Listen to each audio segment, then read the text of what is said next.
Hello and welcome to the Providence College Podcast. I'm Michael Hagan from the class of 2015, and I'm joined by producer Chris Judge from the class of 2005. Our guest today is Dr. Darra Mulderry, Director of National and International Fellowships and Scholarships and Associate Director of the Center for Engaged Learning, who is also an adjunct professor of history.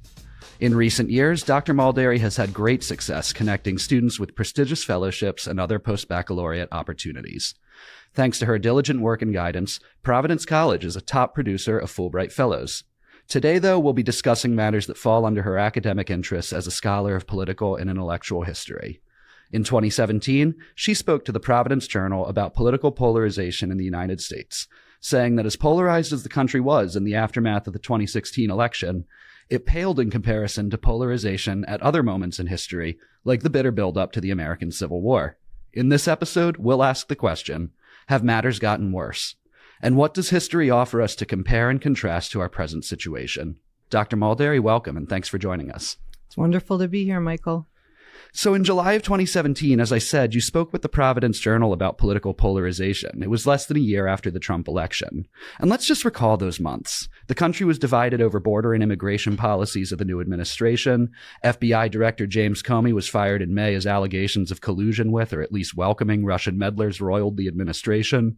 A rising women's movement had just staged a large demonstration in Washington, while powerful men in politics, entertainment, and other industries were taken to task for misogyny and abuse in the developing Me Too movement. Neil Gorsuch was named to the United States Supreme Court over much objection due to the Republican Senate's earlier refusal to consider President Obama's nominee. Later that month, the Republican campaign to repeal the Affordable Care Act would fail by a single Republican senator's vote.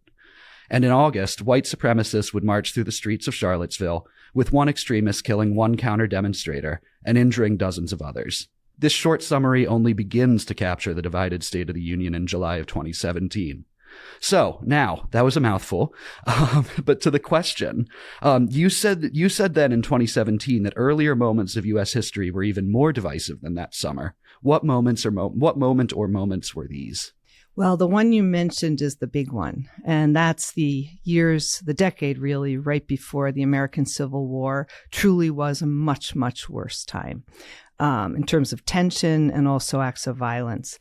There are other times that we're closer to. One I would say is the summer of 1968, and you could make an argument that really from 1968 into 73, 74 was as divided a time for the American people. Another contender would be the early Republic, believe it or not. And then one more would be right around the time the U.S. entered the First World War up until the end of that war. That was a little different, though, because it involved a lot of government tension overtly with citizens. So I'd say right now is closer to the summer of 68 and the years just after that. And here we are. So since you spoke to the Projo in 2017, 5 years have, of course, passed. How has the state of political polarization in the United States changed since? In some ways, it's gotten worse. I think the insurrection on January 6, 2021 made it seem much worse to anyone living in the country. And in some ways, I think it's gotten better. I think that right now, people at the extremes have a clear understanding of what the other side thinks. And I think that can be a good thing.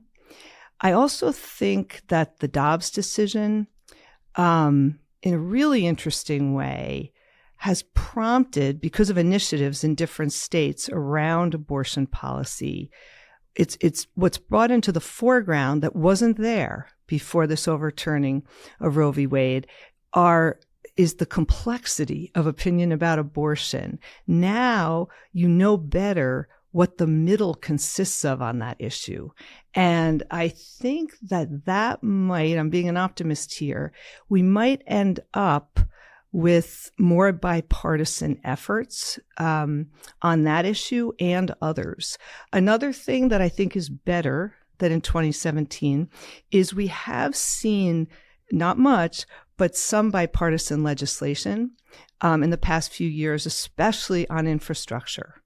And I just heard yesterday there's been some recent polling on how many Americans want more bipartisan cooperation in Congress. And I know that's just a big wish in a way, but of course it's the vast majority of Americans that say they want that.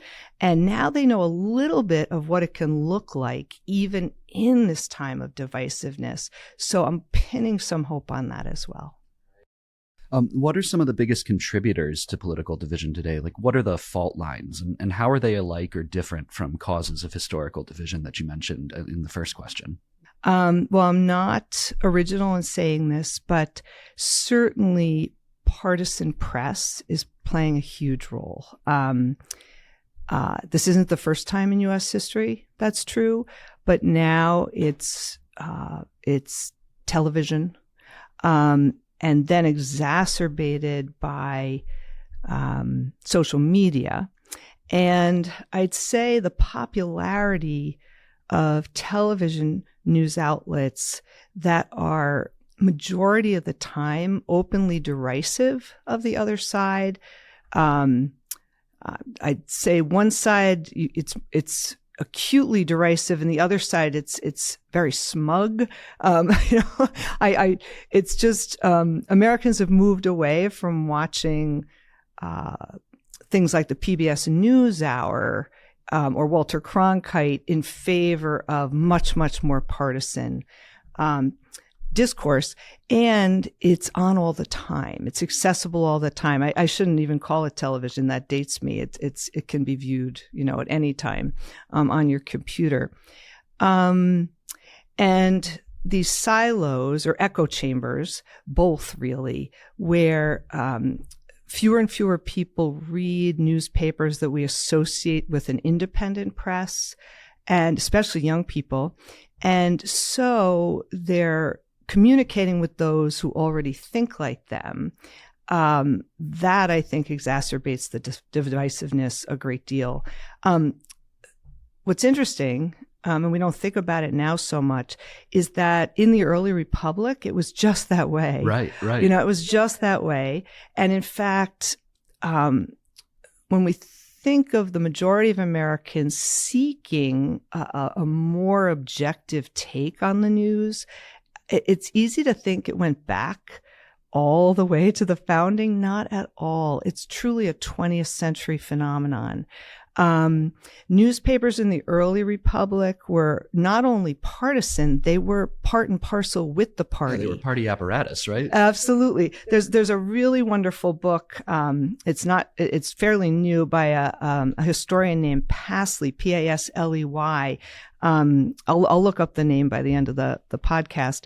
And he's done a fantastic job of demonstrating all this, that these partisan newspapers and the party were communication networks. And really, I think we can think of what's happening today with Fox News and at least a big portion of the Republican Party. There's a communication network. I think the argument can be made that MSNBC and a good number of Democratic constituents are part of a communications network. It'd be really interesting to do a systematic comparison. As the 19th century went on, by the end of the century, there were some newspapers that aimed for an independent view, like the New York Herald, but it really wasn't until the assassination of President McKinley in 1901, and then a chorus of blame heaped on the Hearst newspapers for perhaps having really spurred this assassin, that you see a real shift towards more people paying more attention to newspapers that aimed for a more objective view. So I guess it's hopeful that we've really changed before. It certainly can happen again. Yeah, with the partisan press in the early republic, I mean, just one of the facts that I think I learned it from you actually, but one of the more interesting things that I've learned about the press in the early republic is that, they were so partisan that not only were they espousing partisan ideas, they actually printed your ballot for you. The term ticket comes from the idea that you would rip out, the piece from the newspaper that had the names of the candidates that you were supposed to vote to, and you showed up the polls and you said, "Here is my ballot." Yep. So that's there's nothing new under the sun in terms of the partisan press, and maybe a new ethic of journalistic independence will come out of this era. Perhaps, in a way and that hopefully it's not that we're just on a holiday. We were on a holiday right. from history for a century. No, I think we've had both. So the violent imagery and rhetoric that we see sometimes today, I'm thinking specifically of candidates placing crosshairs over their opponents or toting guns in ads, or for a specific example, Arizona Representative Paul Gosar sharing a video in which an animated depiction of him actually kills New York Representative Alexandria Ocasio-Cortez and wields a sword at President Biden. Is this kind of imagery, is this age old in American political media, or is this a newer phenomenon? Outrageous accusations, outrageous imagery, at least in words, is not new. No. However, the media for sending visual communications is much more ubiquitous. So it's easier to do and get it out to more people, a bigger percentage of people. It really can make your stomach sink, your heart sink when what Gosar did happens, and not every leader in politics condemns it. That certainly makes me pessimistic. At the same time, many did condemn it. And I think if you watch what's happened between 2016 and now, you see that there's a proportion of supporters of Donald Trump, those who voted for him in 2016, who parted with him in 2020, and also parted with those like Gosar. And as best I can tell, and other observers, it's women. They think many in suburbs, many fairly well educated, deeply dissatisfied with much of the Democratic agenda. But it seems that that's a population, that's a set of constituents that pull away from Trump and others when this kind of thing happens. It's beyond the pale. So when it happens, it prompts some shifting, some thinking, some shifting. Of course, if it happened all the time and in a big way from people elected to office, I'd probably speak differently about it. It hasn't happened that much. There are a few people who do it. But Gosar did lose his place on committees after that. I mean, and he was censured. So there are consequences. I want to compare the Gosar incident of, images of violence with a notorious instance of actual violence that took place was it on the Senate floor? Yes. And you know exactly where I'm going yes. with this. It's in the 1850s when Preston Brooks attacked Charles Sumner on the floor of the United States Senate, nearly beating him to death. I mean, with Gosar, you mentioned, and people say, he's on the fringe. I mean, he's a fringe character. He does not necessarily represent the mainstream. How does a figure like Gosar compare to a figure like Preston Brooks? Was Preston Brooks himself on the fringe in the pro-slavery Democratic Party at the time, or was he more on the mainstream? He was less on the fringe than Gosar. In what became the Confederacy. And that caning of Charles Sumner, and it really was supremely violent and bloody, and he did almost die, happened a full 5 years before the Civil War started. Now, Brooks received loads of letters praising what he had done. There were many who celebrated it. He received many, many canes. in the mail. Yes, that's really cheering him on. He was also arrested.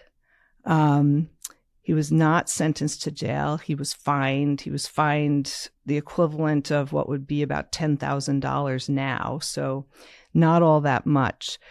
But it did prompt a solidification of the Republican Party and did garner it more support than ever before. No one views it as a good thing, but many, many Americans were horrified. Of course, the Southerners were the minority. But yeah, it was really, really shocking. And the fact that the consequences were not that grave for this fellow. He did leave office, but then was reelected, I believe. Yeah. But never, yeah, he was reelected, but then he died of bronchitis basically and never took his seat again. I would urge listeners to look that up. Yeah. So there was, of course, just a midterm election, one that surprised many observers. And it seems clear that among a number of factors, youth turnout really tipped the scales for the Democrats in several decisive races. But it seems to me that the Democratic Party has historically tended to have a fraught relationship with youth. And I'm thinking specifically, you brought up the summer of '68. The party's electoral woes in 2016 had much to do with a failure to energize and mobilize younger voters after a bitter primary fight between Hillary Clinton and Bernie Sanders. Are there other times in American history when a party's failure to persuade and mobilize younger voters cost them at the polls? Yes. And of course, when we say youth now, and we're talking about voters, we're thinking 18 to 29-year-olds. Which is a relatively recent. Yes, because it's only in the 70s that the voting age moved from 21 down to 18.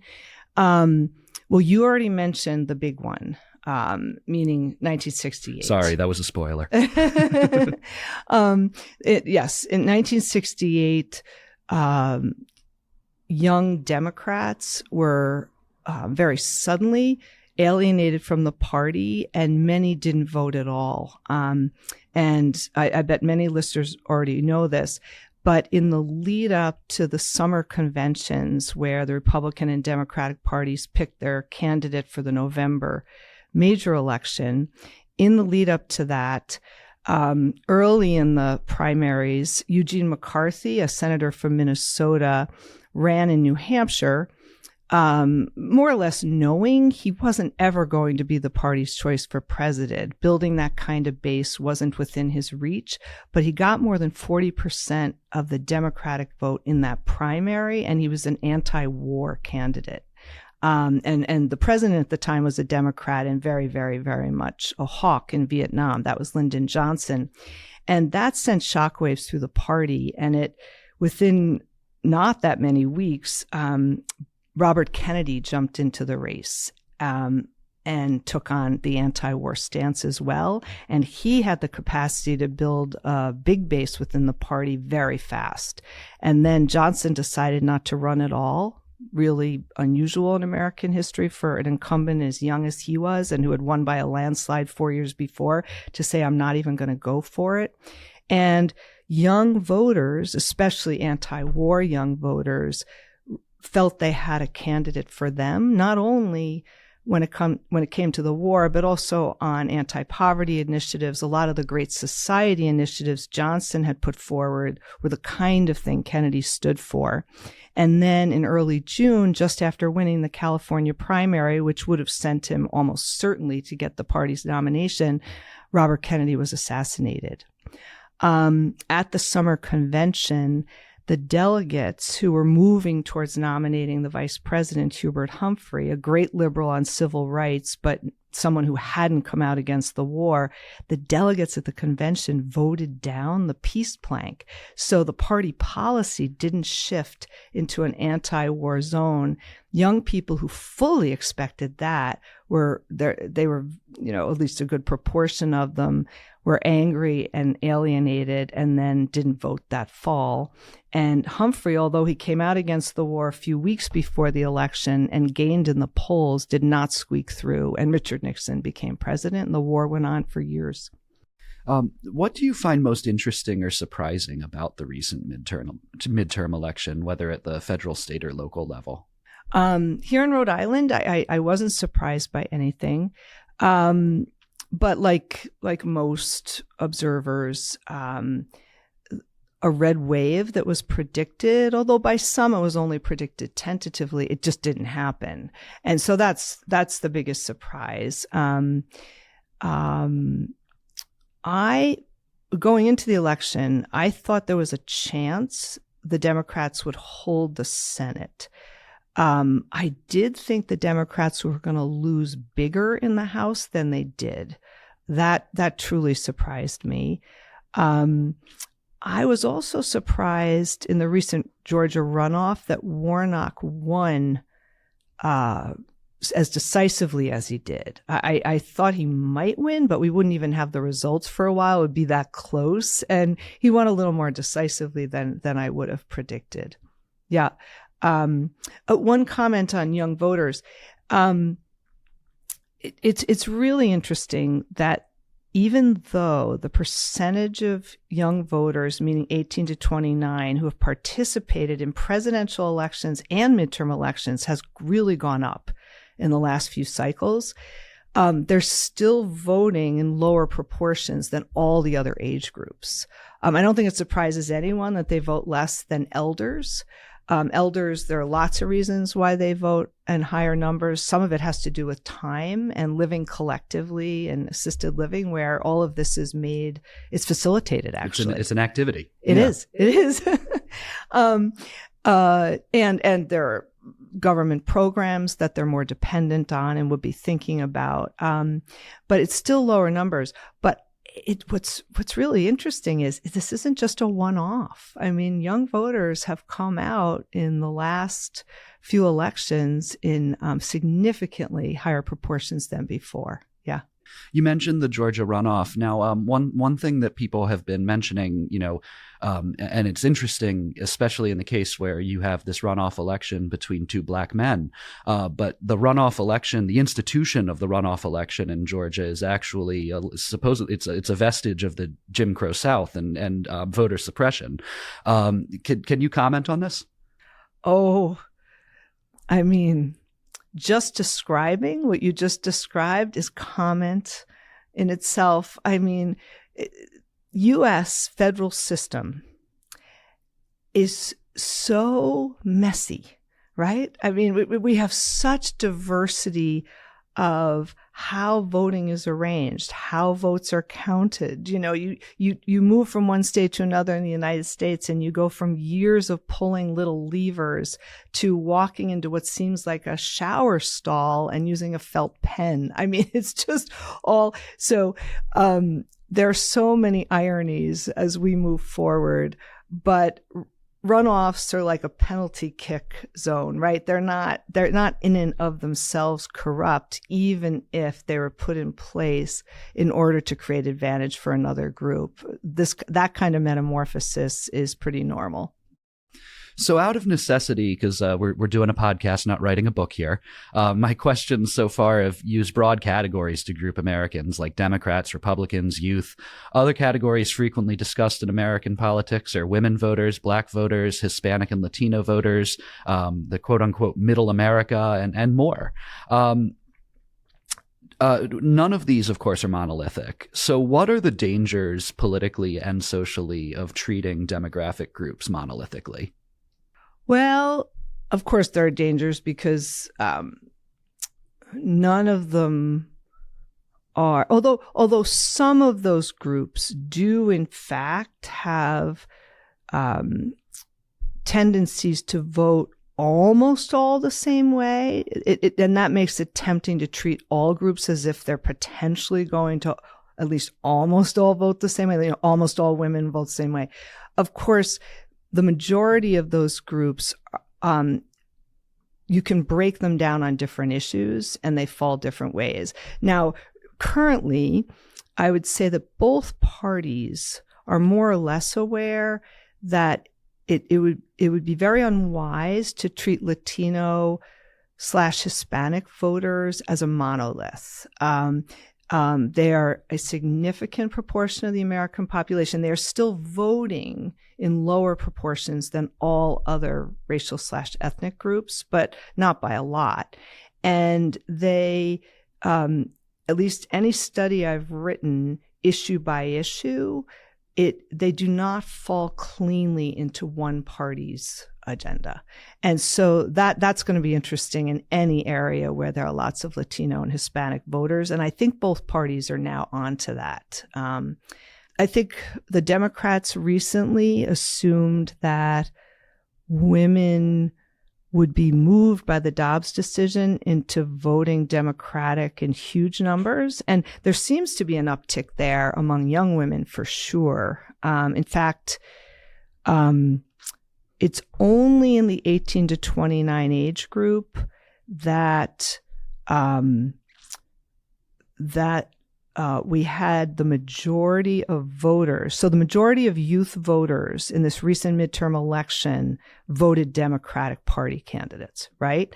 Every other age group voted more Republican than Democratic, which was kind of remarkable. But the middle-aged, it was almost even, right? It's the older voters that lean more Republican.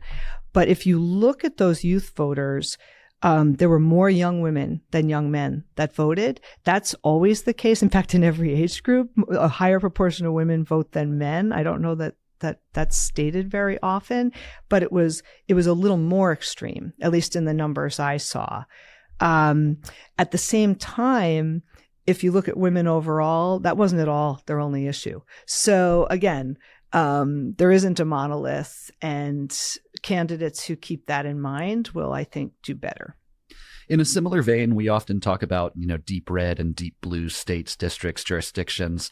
But even in deep blue Rhode Island, for instance, nearly 40% of voters voted for the Republican candidate in the recent gubernatorial election. And then there's the fact that in Rhode Island, the Democratic Party label is a much more expansive spectrum of politics than in many other states. So what are the challenges, either in the way we talk about and the way that we do politics, of our country's general winner-take-all approach? Yeah. Rhode Island's interesting because I'd say maybe the most of any state, or at least competing with one or two others. There's still a New Deal coalition in Rhode Island. It's really pulsed forward from the 1930s. At the same time, because of that New Deal coalition hold, a Democratic Party stronghold that the state is, and I want to remind listeners that the New Deal coalition consisted of all age groups, working class, unions, racial and ethnic minorities, as well as intellectuals. And when you put together who lives in the state of Rhode Island, I just named a lot of the people that live in the state of Rhode Island. But it's also tainted the Democratic Party in Rhode Island by being the party in power, by being the establishment. And so anyone who wants something new and different is going to vote for candidates that are opposing the mainline party candidates the Democratic Party puts forward. So it doesn't surprise me at all that 40% vote differently. But broadly across the country, one thing I don't know what we could ever do about this. The primary system as it is now, and as you know, Michael, because you're really up on U.S. politics, the primary system we have now that leads up to presidential elections was put in place in the 1970s. Oh, I'm getting excited. McGovern-Fraser Commission. Before that, there were primaries, but they were held in much smaller numbers. Not every state had them. And they were used to test candidates and to signal to party leaders who might do well with voters. But those party leaders were considering other factors all the time than who would please the voters. They were considering who's been a party loyalist, who has enough experience to actually get stuff done. Jimmy Carter became the Democratic nominee under the new system. Everyone, hands down, who observes American politics agrees he could never have gotten the Democratic nomination under the old system because he didn't have a party history the way you used to have to. But Today, with this new primary system where really candidates have to play to voters, what's happening is in both parties, to make it through the primaries, you have to appeal to the extremes of your party because it's at the extremes that they show up and vote in primaries. So, I mean, I tend to think that's not a great thing. Because when it comes to the general election, people who appeal to the middle do much better. So, wow. So we have a gatekeeping system that makes you fast dance for the extremes of your own party. But then who are you going to be to win the general election? And how do you do that with any authenticity? Yeah. So what role does gerrymandering, or the practice of a ruling party drawing legislative districts most favorable to its own candidates, what role does that practice play in exacerbating political division? Well, a big role, but it always has. It's legal well, let me take that back. It's partisan gerrymandering. I mean, openly redrawing districts to try to create an advantage for your party is considered a game that is legal. Because both sides get to do it, it's accepted as fair enough. Now, what was outlawed was racial gerrymandering. Right? Gerrymandering to put a racial minority at a disadvantage. But recently, the Supreme Court basically ruled that it's really tough to tell when racial gerrymandering is happening, when it can be argued to be partisan gerrymandering. So now the ultimate effect of that decision, I'm making this much more simple than it is that we're back to full-on partisan gerrymandering without limitations from the courts. And I don't like it, but I can't say it's new. It's happened throughout American history. It seems it seems that the only way to counter gerrymandering, it really must begin at the grassroots, because it must begin with the people who are empowered to begin to draw the lines in the first place. It's once you're voting in a congressional election, I mean the with the House of Representatives districts, those aren't the people making those decisions. It's state legislators, it's governors. So the gerrymandering issue certainly reminds us how important politics at the local and state level are. Getting to my last question here, you're a historian of American political and intellectual history, as I mentioned, and I'll say to my listeners, I adored your classes. They were some of the best classes that I took, both as an undergraduate and a graduate student. And one of my favorite things about them was that so many of the texts that you assigned had this aspirational mood to them. They put forward a positive vision of what American democracy could and should be. So what are one or two sources that you wish were more widely engaged, that could help us all be better citizens in a democracy? Well, I have an answer, but before I put forward a few texts that are political or philosophical texts that appeal to our founding principles in a modern context, one thing I would say is that in my classes, especially when I'm giving a survey of U.S. history, and I most often teach surveys that begin just after the U.S. Civil War in the 1870s, and I teach many that go up pretty close to the present. I've wended my way in 20 years of doing that to giving my students lots of memoirs and excerpts from memoirs. I want them to time travel as much as they can into lives, and so that they get multiple perspectives truly from the inside. Because marrying those views that individuals have of themselves with these aspirational texts, I think makes much more sense. And I'll give you an example. I'll be teaching this coming spring a survey that begins in the 1870s and will only go through the Depression, the 1930s. So that's going to be a really cool slowdown for me because we can go so much deeper. And I'm opening the class with students reading a good portion of the autobiography of Ida Wells, who was an African-American woman from the South who moved north. She was a progressive era activist. In politics, she was very, at least at the time, she was considered middle of the road, moderate in many ways, but her great crusade was, in the face of death threats, her great crusade was against lynching in America, especially race-based lynching in America. But she has quite a journey to get an education, to be taken seriously in many venues. And my students really respond to that kind of memoir.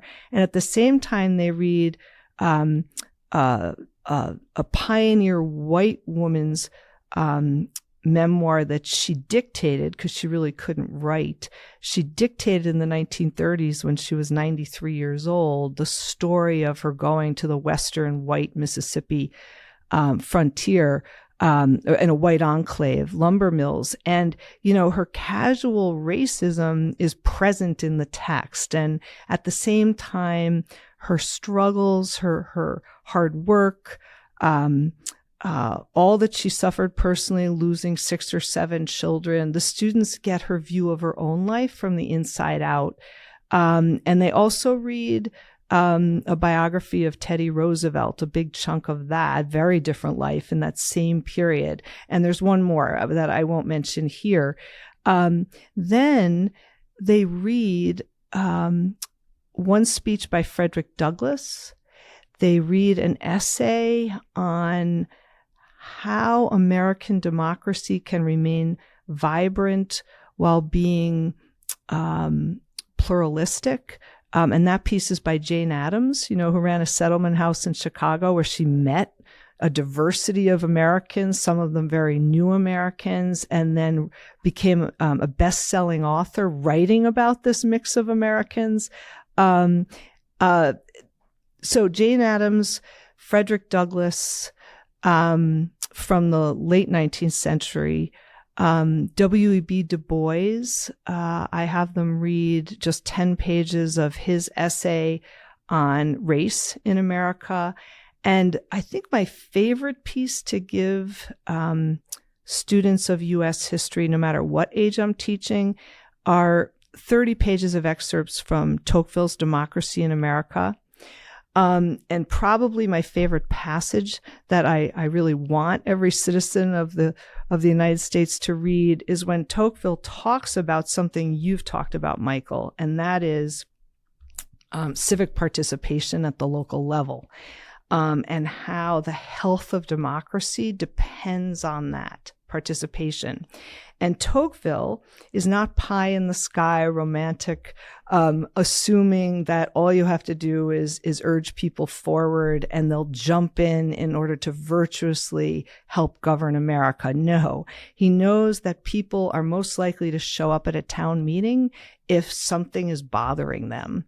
So he gives an example of a householder. He's thinking of men. A householder who finds out that the local town is going to cut a road through the back of his property. So he goes to the town meeting in order to protest this decision. But once at the meeting, he's in a forum where he hears all perspectives on this. He realizes the only way forward is to work out a deal with the group. But Tocqueville comments, doing that for many people much of the time becomes an activity that has its own kind of pleasure.